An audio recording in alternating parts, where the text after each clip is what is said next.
Minimum 10,000 টাকা budget হলে wooden AC বোটে 2 দিন 1 রাত 9 বেলা খাবার সহ ঘুরে আসুন অপার্থিব টাঙ্গুয়ার হাওরে। এইরকম পরিবেশে যদি আপনি বসে 1 কাপ চা খান, আপনার দিল মন দুটোই ঠান্ডা হয়ে যাবে। বর্তমানে বাংলাদেশের টাঙ্গুয়ার হাওর থাইল্যান্ড কিংবা সিঙ্গাপুর বা কিংবা মালয়েশিয়া থেকে কোনো অংশেই কম না। কারণ আপনি যদি টাঙ্গুয়ার হাওরের প্রায় 4 থেকে 5টা স্পট ভিজিট করেন, তাহলে আপনি বুঝতে পারবেন যে বাংলাদেশের সুনামগঞ্জের টাঙ্গুয়ার হাওর কতটা প্রাকৃতিক দিক থেকে সুন্দর। টাঙ্গুয়ার হাওরে গেলেই কিন্তু একমাত্র বাংলাদেশের শেষ সীমান্তে দাঁড়িয়ে কিন্তু ইন্ডিয়ার মেঘালয়কে এনজয় করতে পারবেন।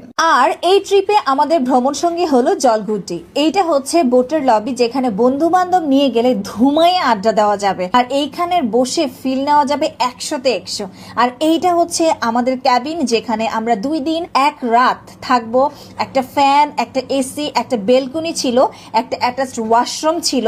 আর একটা বেলকনি যেখানে আছে সেখান থেকে আপনি কিন্তু একদম পুরো ভিউটা দেখতে পারবেন। বোটে পৌঁছি আমরা প্রথমে কি করি, হালকা নাস্তা করে নিই। নাস্তায় আমাদের খিচুড়ি প্রোভাইড করা হয়। আমাদের ফার্স্ট স্পট ছিল শিমুল বাগান। এখানে 50 থেকে 100 টাকায় ফুল শিমুল বাগান ঘুরতে পারবেন ঘোড়ার রাইডে। তবে আগে কথা বলে ক্লিয়ার করে নেবেন। সেখান থেকে আমরা চলে যাই বারিকা টিলা। বাংলাদেশেও যে এত সুন্দর হিডেন মালদ্বীপ আছে এটা আমাদের জানা ছিল না। দেন সবাই মিলে আমরা একসাথে বসে খাবার খেলাম। আর খাবারে দুপুরের লাঞ্চে নদীর মাছ ভর্তা, লেবু, শসা ছিল।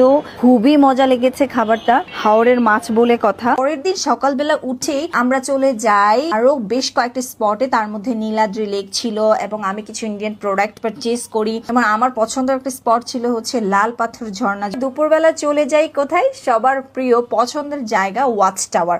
এই ওয়াচ টাওয়ারে আপনি ইচ্ছা মতো গোসল করতে পারবেন এবং এই ওয়াচ টাওয়ারে গেলেই কিন্তু এরকম ছোট ছোট বোটে করে তারা বিভিন্ন ধরনের খাবার সেল করে, সেগুলো আপনারা খেতে পারবেন, ঘুরতে পারবেন। এবং ওয়াচ টাওয়ারে যখন যাবেন, আমি আপনাদেরকে যেটা বলবো যে আপনারা একটু কেয়ারফুলি আসলে পানিতে নামবেন। এমন এক বোটে চলে আসলাম, এইখানে আমরা সাগরে না হাওরের পানিতে মেঘালয়ের পাহাড় দেখতে একটা গোসল করতেছি। তার এখানে কিন্তু আমাদেরকে পেয়ারা মাখা দিয়ে গেল। দেখছো জলগুটিতে নাস্তা করছি 11টার দিকে। তারপর হচ্ছে এরপর যখন পানিতে নামছি তখন এগুলো দিচ্ছি। বোটটা দেখা হয় এই যে বোট, এই হচ্ছে বোটের অবস্থা 100। আর আমরা এখন এই জায়গায় আছি ভাই, দেখেন ওই যে পাহাড় দেখেন। তারপর হচ্ছে এই যে পেয়ারা মাখা কাসুন্দি দিয়ে ভর্তা ভাই, ওয়াটে কম্বিনেশন। আর পানি যে পরিমাণ ঠান্ডা, আমরা বরফ হয়ে যাইতেছি বুঝছেন।